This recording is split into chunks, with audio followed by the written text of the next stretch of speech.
This is a plaintiff, Adrienne Hood. She says her boyfriend took her car for a routine oil change, and when he picked it up, the car shut off about an hour later. Turns out the defendant forgot to put an oil filter in the car, and because of that, the engine's now ruined. The defendant is refusing to deal with this issue or take responsibility for his mistake, and she has no other choice but to take him to court, seeking the $2,952.41 she's owed.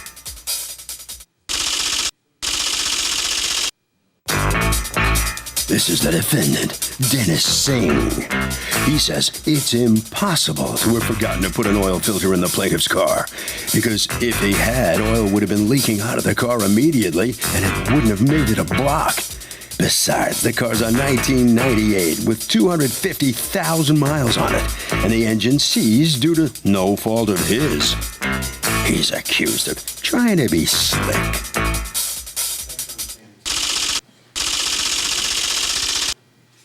All parties, please use your right hands. Welcome back to the People's Court. Next case in the docket, the plaintiff's boyfriend took her car for an oil change. Says the oil filter was not put in. An hour later, the car seized. But the defendant says impossible. It's the case of oil's not well. Thank you, Douglas. You're welcome, ma'am. Okay, Ms. Hood, you are suing First Street Car Wash and Quick Lube, represented here by Dennis Singh. You're the owner? Yes. Okay. For $2,952.41, $2,500 in repairs to your engine that you say was their fault, and $225 in parking tickets. Okay. Talk to me and tell me what's going on. Okay. So plus another $227 in transportation. Okay. Yes. So on September 25th, 2015, my boyfriend took my car to get service at the oil change at the oil lube center. He took it in to get an oil change? Come on up, step up, please. He took it to get an oil change. At your place? You do oil changes as well? Yes. Okay. Yeah, so when it got the oil change, they're fixing it. Took a little bit longer than normal. I've been there before. We've done it. They've done it before. You've done the oil change there before? So what happened was I asked the guy who was doing the oil change on the car, was everything okay? He said, yeah. He said, you're ready now. So I noticed that his attendant who was working on the car was like, just sitting like directly in front of me, but he's watching me as I leave the oil change, which was kind of weird. I just thought like, What was he doing? He was just staring, just sitting in the chair, just staring. What did that tell you? Like what? It seemed to me, because for one, it took a little time for it to get fixed. And then for two, now you're looking at me, I guess trying to monitor the car, not for say like looking I mean, if I directly did something wrong to your car, the last thing I do is stare at you so that you remember me. Yeah, but as I'm reversing out of the oil lube place, and he's just looking. So I'll leave, I'm on my way to, go get a phone, because I don't have a cell phone at the time.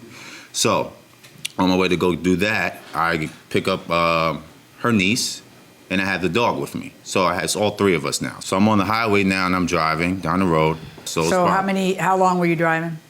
Probably like 10, 15 minutes. Okay, and then what? Then after that, the light on the car pops up. What light? It was an oil drippage light. So that shows on the gauge. So I'm seeing that, and I'm like, what is that? So I'm like, okay, I gotta get off, or whatever the case may be on the highway. How long had you been driving from the mall to when you realized there was a problem? Like did it take 5 minutes for there to be a problem, or did it take an hour? Did it take half an hour? What did No, it only took about like 15, 20 minutes. Okay. So as I'm in the car, I'm trying to get off from the highway, but I have to get all the way over to the exit to get off. Okay. So I got to the right, and then all of a sudden the car just shut down on me. Vroom, just seized. Everything just stopped. Were you able to make it to the shoulder before that?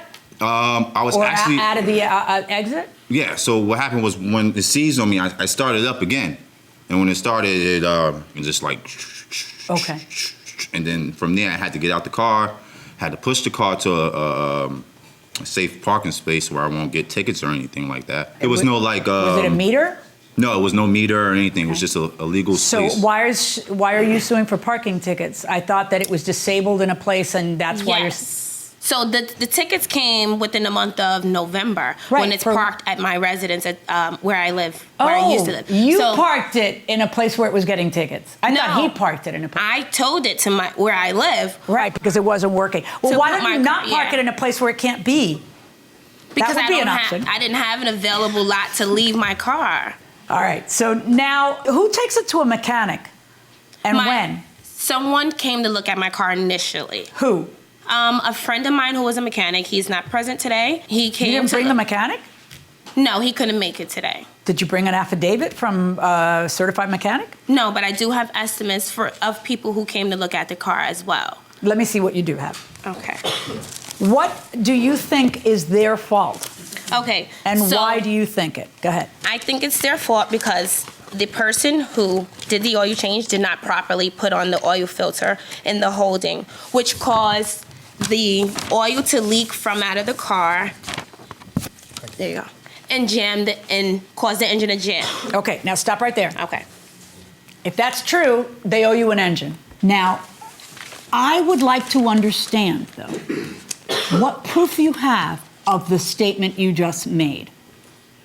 That's what I need. I need you to prove it. In other words, you're in court. You can't just say, this is what they did, and so they owe me an engine, or they owe me the total loss value of my car. Okay, what proof do I have as far as... What proof do you have? As far as what? The statement you made, that they didn't put back the oil, that's why my engine... I have pictures. I have pictures. Okay. And the pictures are going to show me what?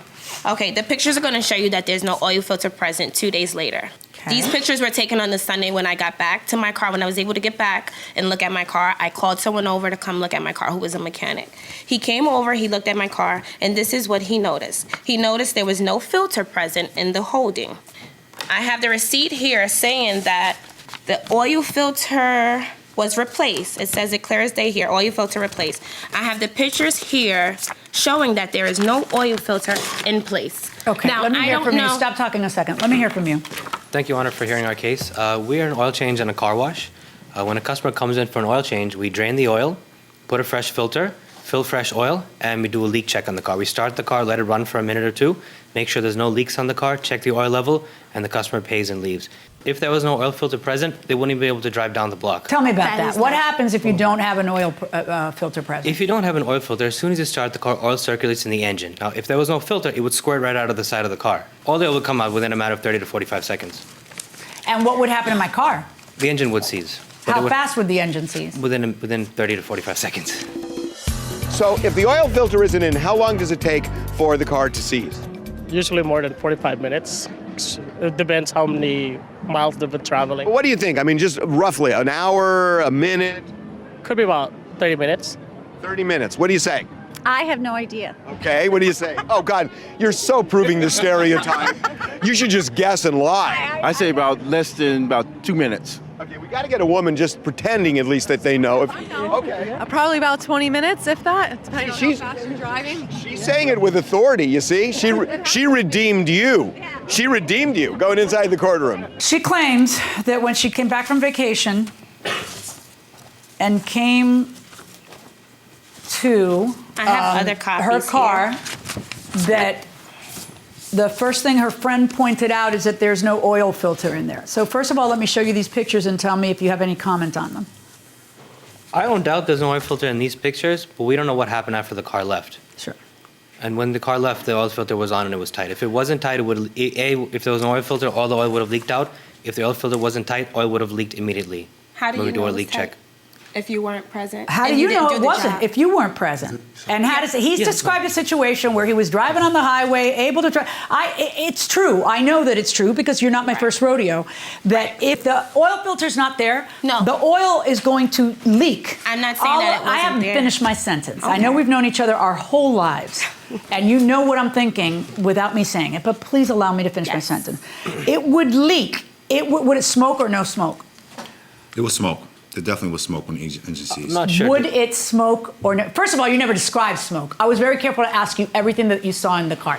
Would it smoke or would it not smoke? Or does it depend? It depends on the vehicle, because certain cars the oil may leak on a pipe and cause it to smoke. Certain cars it may not. I'm not sure in this case. Okay, so now there was smoke, which has never been said before.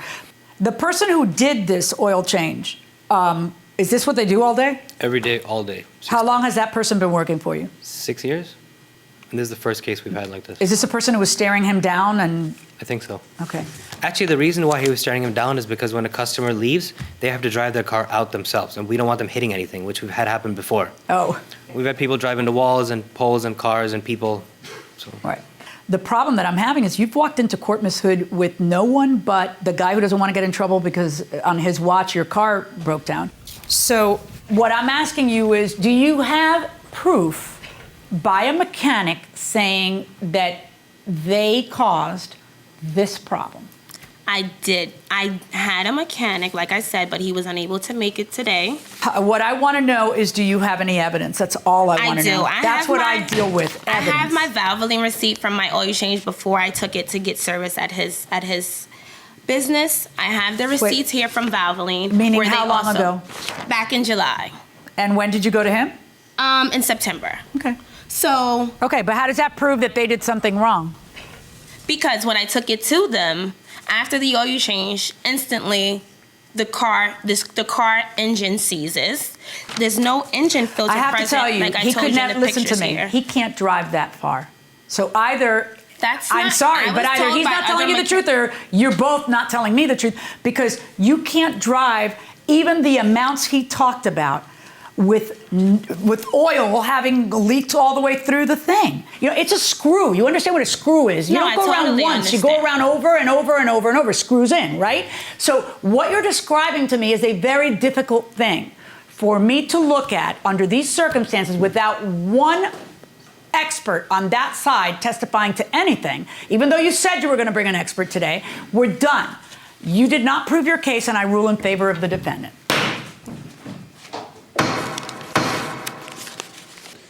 Impossible for the judge to rule in your favor in the absence of any evidence on your part. So step in a little closer and tell me what's your reaction to this. Well, I mean, if the mechanic could have showed up, that would have made things way better. But I know I had my car working before I took it to that place, and now I'm out of a car. All right. So, I mean, how could a guy who changes oil all day long forget a filter like that? Not forget and properly put it on. That can happen because we're not machines, we're humans. Mm-hmm. So stuff like that can happen. All you had to do was go to the next guy, the next mechanic, and have him sign an affidavit saying the filter was wrong. If only I knew that's what I should have done, I would have done it. Okay. Thank you. Too bad. Step in there. What happened? We did what we were asked to do. Her car was old. What do you suspect happened after that? I suspect the car just broke down on its own, being so old. It was a 20-year-old car with 250,000 miles. I'm not sure how well it was maintained. It was just a coincidence that after she came to us, it stopped working, but we did the job properly. All right. Harvey? Okay, the key to this case, short and sweet, you need expert testimony when you're talking about things above your pay grade.